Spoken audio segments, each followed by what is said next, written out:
Hey guys, welcome back to the 4x2 Wagon Family Garage, and today we're going to be replacing the front axle shaft on our L322. This is the V8 supercharged, and I've got a torn boot. That was actually my mistake. I tore the boot while I was hammering the lower control arm, trying to knock the ball joint out, and my hammer slipped and ended up ripping the boot on the existing axle.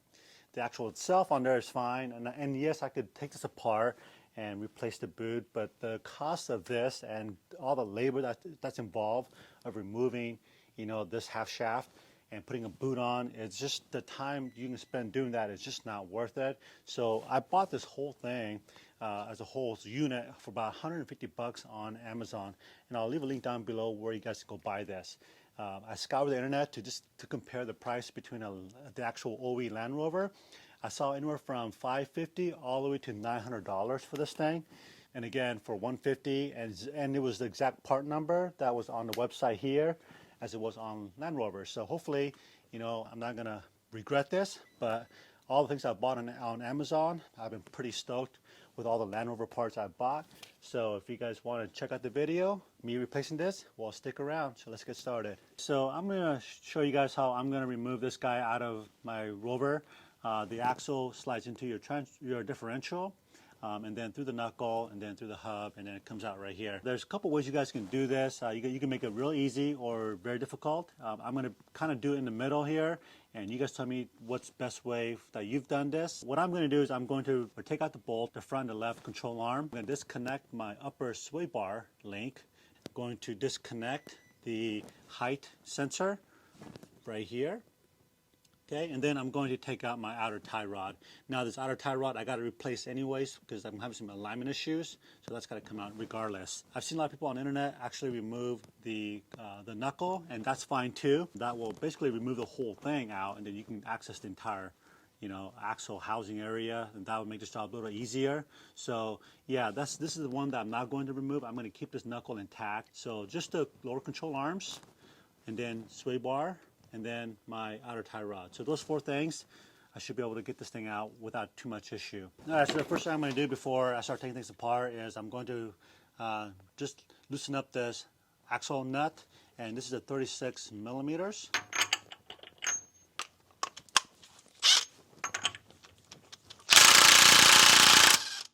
Okay, just loose right now. So this is the sway bar disconnect.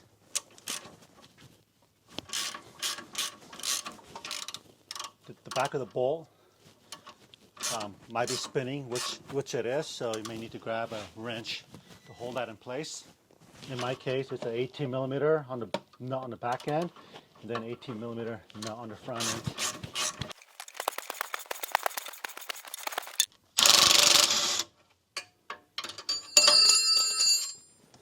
Okay. So while I'm here, I'm going to disconnect the height sensor. I'm going to just take it off the bottom here and put that off to the side. You want to be very gentle here so that you don't damage the actual sensor right here. It's all plastic. Okay, the next thing we're going to take off is this right control arm. And I'm using a 13 16ths. You can use a 21, but the 13/16 fits way better. Okay, we'll leave that just like that for right now, and we'll take off the other side. Okay, next one we're going to take off is the left control arm.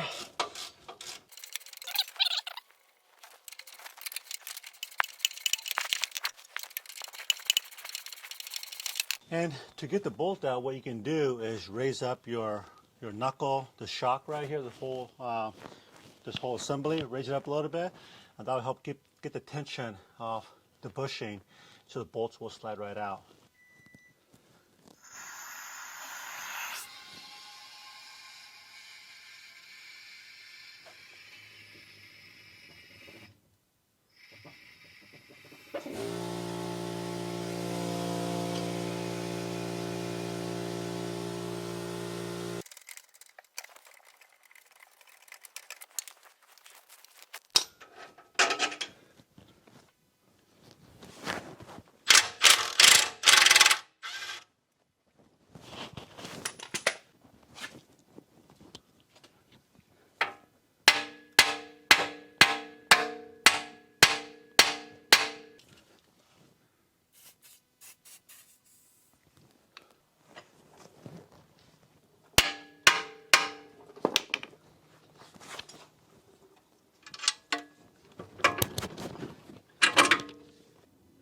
All right, so now with the control arm disconnected on the frame, and then this outer tie rod disconnected, this whole knuckle can now basically move around, and it's going to hopefully make it much easier to get this axle out. And then we have the shock holding up the knuckle, so we don't have to worry about this thing falling off.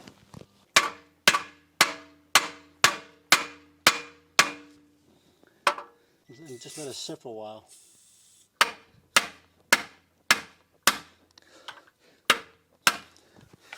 All right, almost. So we've been beating on this for a good 20 minutes. A lot of soaking and oil.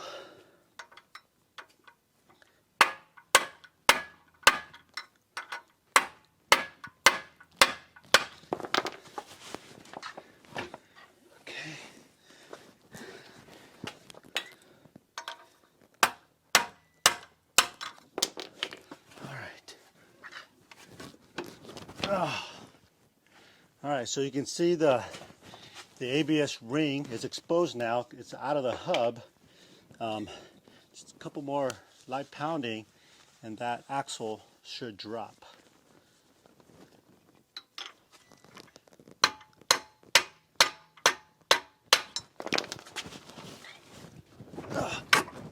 There it goes.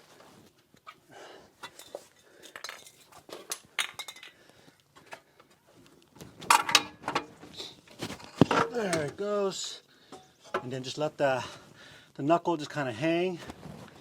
It is so dirty under here. Okay, so now there's a retainer clip back in the back where the differential is. You just gotta grab this and then just give it a good tug, and it'll come right out.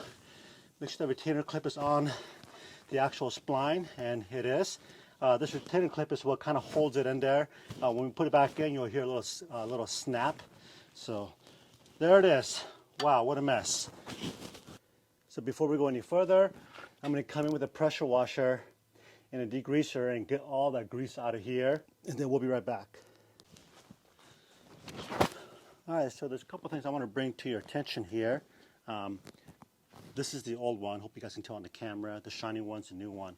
So this is the Land Rover, and everything looks pretty good as far as the diameter of the shaft and the length and the spline count. Everything looks identical, except for this shaft here is 35.52 roughly, and this one is 31.43. So it's the same thickness here and here, but right here, that's where the difference is. So if that's a big issue for you guys, then I recommend spending, around $800 to get the OE.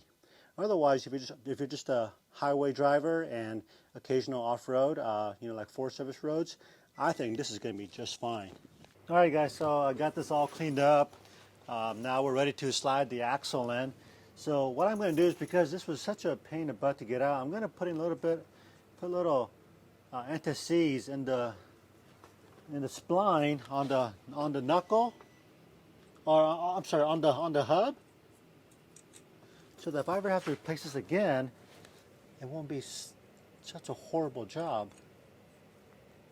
All right, so inside this differential, there's about a 3-inch tube, and there's roughly 3 grooves. So each time this snap ring hits that groove, it's going to snap into place. So you just got to make sure you push it all the way through until you bottom out.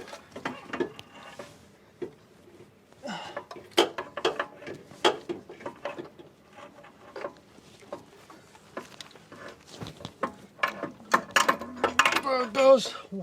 I heard 2 clicks. One more.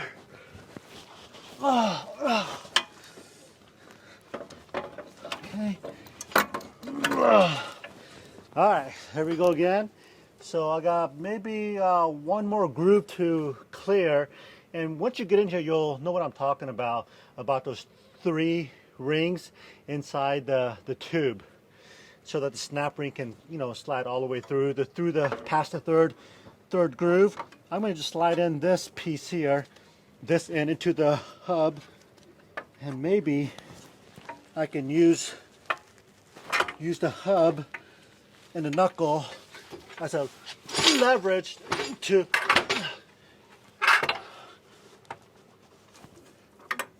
force the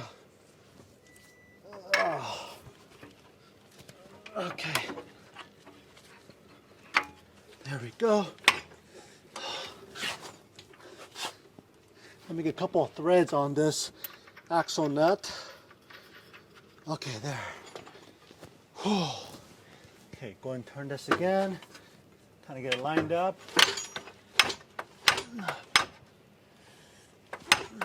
There we go. So now all we got to do is reinstall those two control arms and the sway bar link, and we should be rocking and rolling. Okay, so I think that's really the hard part. Everything else is just going to be reversed what we did, and I'm not going to go through the whole reinstalling process, so I'm just going to do a quick fast forward speed. So here we go.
Alright guys, so I apologize, my camera battery ran out and the project took us into the night, so I hope you guys got to see all that before the camera died. But I think looking back at the film, everything looks really good. I think you kind of get the idea for the most part. Right now we got it all put back together last night, and today we're just out here taking it for a quick test drive, make sure everything feels and drives as it should. So now I gotta take this car into the alignment shop because I replaced my outer tie rod. So that's what we're actually doing right now, is driving it down to Pep Boys because we got a lifetime alignment set up on the Range Rover. And I'll leave all the torque specs in the description as well for all the bolts. So until next time, we'll see you guys in the next video, and thanks for watching.